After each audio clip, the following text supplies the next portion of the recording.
guys, it's Ash from Elevate My Faith, and today I just wanted to talk about a psalm that the Lord has revealed to me, I think like 6 times in the past week and a half span now, right after a storm of suffering, fear, pain that me and my husband has been going through.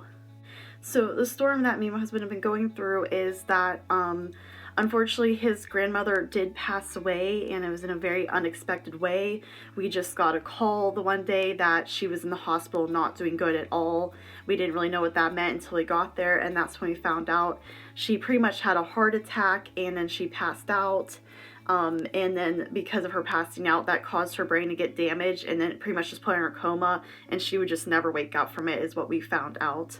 So luckily she was able to call 911 before she passed out, so that's how they found her, or else like she would have just passed away at her house, and then a family member would have had to find her that way, which I think would have been really hard. So I am grateful for how that played out. But yeah, it was just very hard to accept how quick and fast it happened, because she was so healthy and never was in the hospital, so that was really hard for us to come to terms with. And then it was just like a week straight of being in the hospital, because the first 3 days we had to just wait and see if she'd get brain activity and have the chance of waking up, because there's a 72-hour period for that. For anyone that gets brain damage, they wait to see if the brain will respond in any way. But she ended up just only responding like with her, like the reflexes of having a seizure in her brain. She pretty much was getting seizures because of the brain damage too, so that was hard to see her body go through. So it was just such a rough season.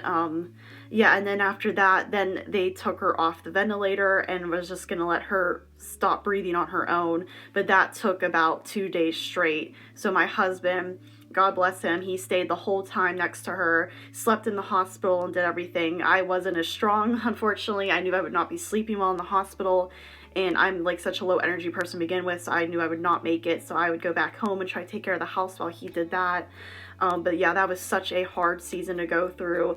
It definitely made my faith waver and make me distant from God. I was kind of like having a spiritual temper tantrum, in my opinion, just being distant, not wanting to reach out to God or read my Bible. So I luckily did reach out to my mentors at church and text them what was going on, and they were sending me prayers, verses, support, stuff that I needed in that time, since I wasn't reaching out for myself.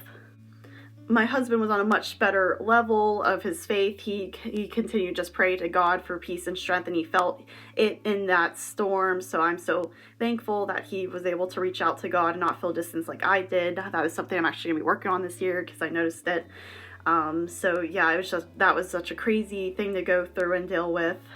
And then the week she officially passed, the day after she passed, Jake's uncle actually had high blood pressure to the point he could have had a stroke. And then was back in the hospital the day after, the same exact hospital that they were at for days for the grandmother. Now they had to go back because of his blood pressure, so that was like added to the mix. And then the third thing that was added to the mix, the week of her funeral and getting ready, just mourning her and trying to get through that week, I got rear-ended on the way to work. So it was just literally one thing after the other. When it rains, it pours. And it didn't help that we were just on vacation from mid to late January for a week in Phoenix, and then this happened with his grandmother. So we were out of the church setting for like almost a month straight, it felt like, because of everything that was going on. So that really I could feel the effects from that when you're out of that community, because that just makes such a game changer, going to church, going to your small groups, Bible studies, whatever. So I was feeling that as well. But then the Lord started to reveal a psalm to me over and over again the week of the grandmother's funeral, and that psalm would be Psalm 23. I'll go over it after I tell you all the different times we experienced or heard or seen the psalm. So the first time was at Graham's funeral. They read it at her funeral to us, Psalm 23. And then since we were not at church the Sunday before, we decided to watch our church sermon online while we're going through the funeral and stuff afterwards, and my pastor said Psalm 23. And then the day of the funeral, my brother came back to check on my dog, because we were out all day and all that. So my brother came into my room to check on him, and he saw my Bible verse a day little calendar wasn't up to date, so he flipped it to the day for the next day when I come back home, and then that one also had Psalm 23 on it, which was just mind-blowing to me, and that's when I realized like something was happening. It was not a coincidence anymore. This was like God telling me something, because there's literally 365 verses on that little calendar, flip calendar, and for it to land on that one was just like mind-blowing to me. And then the next time I come across it is a couple days later, for on our way to a marriage conference at my church. Me and Jake got stuck behind a car with the license plate Psalm 23. I also have a like little daily verses book from a friend at church, and it is just filled with Bible verses for each emotion that you're going through to help you out. So I looked up fear because I was kind of getting fearful and afraid of things, and that also led me to Psalm 23:4, verse 4.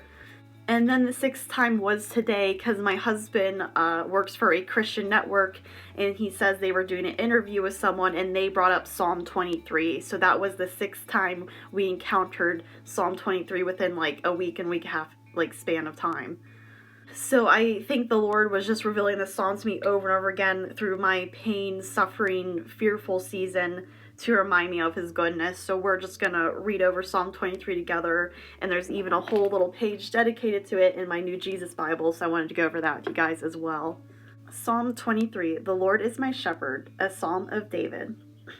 The Lord is my shepherd, I shall not want. He makes me lie down in green pastures. He leads me beside still waters. He restores my soul. He leads me in the paths of righteousness for his name's sake. Even though I walk through the valley of the shadow of death, I will fear no evil, for you are with me. Your rod and your staff, they comfort me. You prepare a table before me in the presence of my enemies. You anoint my head with oil, my cup overflows.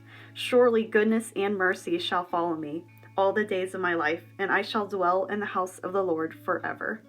And here is the page for the Jesus Bible. It is labeled Our Shepherd. Psalm 23 describes God as a caring shepherd, yet the job of shepherd is relatively unknown to the average person today. What exactly does a shepherd do? Why is God depicted as such? A cursory study of shepherds and sheep seemed necessary to unpack the riches of the imagery in Psalm 23, as well as the Psalm's relevance to the New Testament's depiction of Christ as the Good Shepherd, John 10:1-18. One of the primary responsibilities of a shepherd is guarding his flock. Thieves, wild animals, and the wandering inclinations of the sheep themselves mean that a shepherd must actively work to keep his sheep safe from harm. 1 Samuel 17:34-35. Every night, a shepherd counts his sheep to ensure none have strayed or been stolen. Jeremiah 33:13.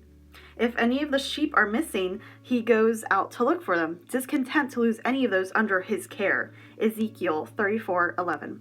Not only does the shepherd tend to their wounds when they have been attacked, but he will also bind up the injured and strengthen the weak, even when their injuries or weaknesses are of their own doing. Ezekiel 34:16. A shepherd also meets his flock's basic needs for food and water by traveling far and wide to locate viable sources. What may appear to be simple provision is, in actuality, a strenuous undertaking. Leading masses of sheep to food and water often involves trekking across difficult terrain and enduring harsh climates. Genesis 31:40. Shepherding requires fortitude, endurance, and skill. God is depicted in Scripture as the kind of shepherd who does more than provide food, shelter, and safety. He even goes so far as to bless his flock. The entire 34th chapter of Ezekiel describes God as a good shepherd who will send down the showers in their season. These shall be showers of blessing. Ezekiel 34:26. Truly the cup overflows for those who are shepherded by God himself. Psalm 23:5. Likewise, Jesus refers to himself as the good shepherd who lays down his life for the sheep, John 10:11. He is the messianic shepherd who hoped for by God's people, foreshadowed by the psalmist David, and foretold by the prophets. Jesus is the good shepherd worth listening to and worth following, John 10:3-5. The good shepherd who knows the name of every sheep and who died to give them life abundantly, verses 10-11. Yes, this is just such an amazing psalm that the Lord kept revealing to me and my husband through our, season of pain, suffering, mourning. I truly appreciate it. And even when I was being distanced from him, he still came to me and comforted me through that storm. It's just amazing to think about, honestly, and just give me that reminder that He is my shepherd, and that even though I walk through the valley of shadow of death, I will fear no evil. So when I am going through those storms and the darkness of this world, dealing with death, sickness, like all of that, He is still there with me, and I don't have to be afraid. Well, I think that's all for me today. I hope this video will give you some comfort and guidance as you go through a storm yourself. You might be going through it right now and relating, or you could be watching this and then remember this when you are in that storm. So yes, I definitely recommend just meditating on Psalm 23, because obviously the Lord wanted me to. So yes, I definitely recommend it.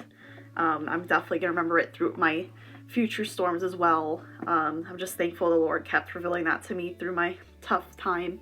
So yeah, thank you guys so much for watching this video, and I'll see you guys in the next video. Bye. God is good. Amazing grace, how sweet